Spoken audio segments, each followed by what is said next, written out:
नमस्कार मैत्रिणींनो, आज आपण बनवणार आहोत चविष्ट आंबट, गोड आणि थोडासा तिखट असा चटपटीत आंब्याचा मुरंबा, जो एकदा खाल्ला तर पुन्हा पुन्हा खातच राहाल. तर रेसिपी सुरू करण्याआधी पुन्हा एकदा तुम्हा सर्वांना नमस्कार. मी सुरेखा आज तुमच्यासाठी घेऊन आली आहे उन्हाळा स्पेशल रेसिपी कैरीचा मुरंबा आणि तुम्ही पाहत आहात वाव सुरेखा ब्लॉग या आपल्या चॅनलमध्ये तुमचं सर्वांचं स्वागत आहे. रेसिपीला सुरुवात करण्या अगोदर सर्वात महत्त्वाची टिप्स म्हणजे शक्यतो मोरंबा बनवण्यासाठी तोतापुरी कैऱ्याच घ्याव्यात, कारण या कैऱ्या जास्त आंबट नसतात. कैरी जेवढी आंबट तेवढी साखर जास्त वापरावी लागते. त्यामुळे मुरंब्यासाठी सर्वात उत्तम तोतापुरी कैरीच योग्य असं मला वाटतं, कारण ही कैरी आंबट कमी असते, त्यामुळे याला साखर किंवा गूळ कमी प्रमाणात वापरावा लागतो. त्यामुळे मी तर नेहमी मुरंबा बनवायचा असेल तर तोतापुरी कैरीच घेते. आता ह्या कैऱ्या आपण स्वच्छ धुवून पुसून घ्यायच्या आहेत आणि छान त्यांची सालं काढून घ्यायची आहेत. आपल्या ह्या कैऱ्या अशा सालं काढून झालेली आहेत. तर या आहेत आपल्या 1 किलो कैऱ्या. तर 1 किलो कैरीसाठी 800 ग्रॅम साखर किंवा गूळ या प्रमाणात तुम्ही घेऊ शकता, किंवा जेवढा किस झालेला आहे त्या कैरीचा त्या किसच्या प्रमाणातच तुम्ही तेवढाच गूळ किसून घेऊ शकता. तर आता आपण इथे कैरी किसायला घेऊया. ज्यांना किसण्याचा त्रास वाटत असेल किंवा हाताचा काही प्रॉब्लेम असेल की ज्यामुळे त्यांना किसता येत नसेल, तर त्यांनी कैरीच्या फोडी करून त्या मिक्सरमध्ये त्या बारीक करू शकतात आणि अशा प्रकारे आपला कैरीचा किस तयार झालेला आहे. आणखीन महत्त्वाची टिप्स म्हणजे जर तुम्हाला तोतापुरी कैऱ्या मिळाल्या नसतील, तुमच्या कैऱ्या जर आंबट असतील, तर हा किस तुम्ही पिळून घेऊ शकता, जेणेकरून जो काही आंबट रस असेल तो निघून जाईल आणि तेवढाच त्याचा आंबटपणा कमी व्हायला मदत होईल आणि साखर कमी लागेल. या अशा प्रकारे गूळ सुरीने किंवा विळीवर चिरून घ्यायचा आहे आणि मी याचं प्रमाण अशा प्रकारे घेते की जेवढा कैरी किसून किस झालेला आहे ना, तेवढाच मी गुळाचं प्रमाण घेत असते, किंवा जेवढा किस आहे तेवढीच तुम्ही साखर सुद्धा घेऊ शकता. आपल्या आवडीनुसार हे सगळं तुम्ही कमी जास्त करू शकता. या ठिकाणी मी 5-6 लवंग घेतले आहेत, 10-12 वेलची घेतली आहे आणि 2 चमचे मिरची पावडर घेतली आहे.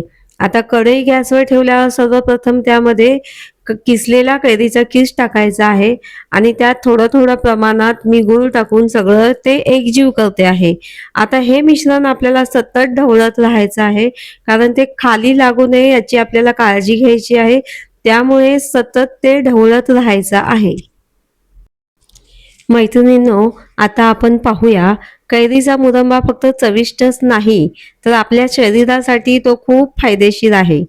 कच्च्या कैरीमध्ये भरपूर प्रमाणात व्हिटॅमिन सी असते, जे आपली इम्युनिटी वाढवायला मदत करते.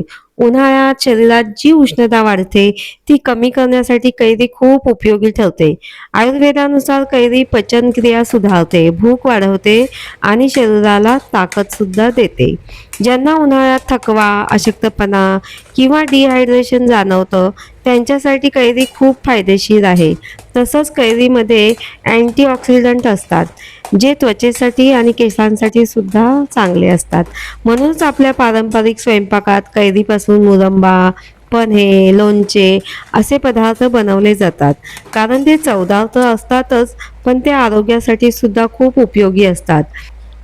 कैरीचा गुणधर्म हा थंड आहे, त्यामुळे आपल्याला उष्णता वाढल्यास कैरी ही फायदेशीरच ठरते आणि कैरी पिकल्यानंतर त्याचा आंबा होतो त्यावेळेस त्याचा गुणधर्म हा उष्ण तयार होतो.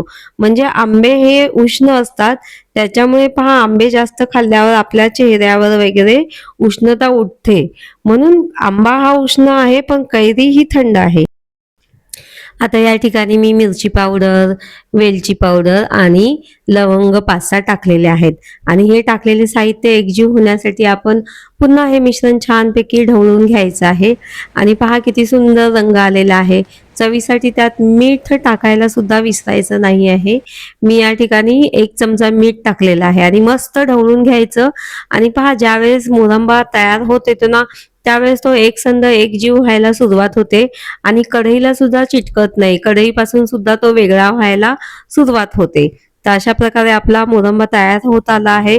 यापेक्षा जास्त वेळ जर गॅसवर मुरंबा ठेवला तर तो कडक होतो नंतर. त्यामुळे आता आपण गॅस बंद करून मुरंबा खाली उतरवून घ्यायचा आहे.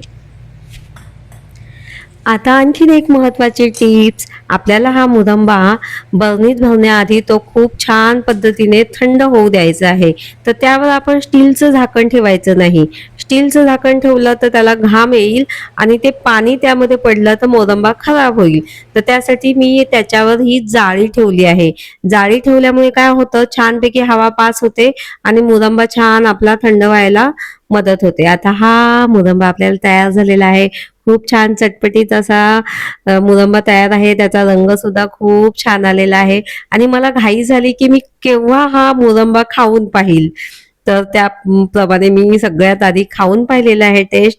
आहा हा हा, अतिशय सुंदर टेस्ट आहे. चटपटीत मुरंबा झालेला आहे. तुम्ही सुद्धा अशा पद्धतीने मुरंबा करून पहा आणि मला कमेंटमध्ये रिप्लाय नक्की द्या. व्हिडिओ आवडला असल्यास लाईक, शेअर आणि सबस्क्राईब करा.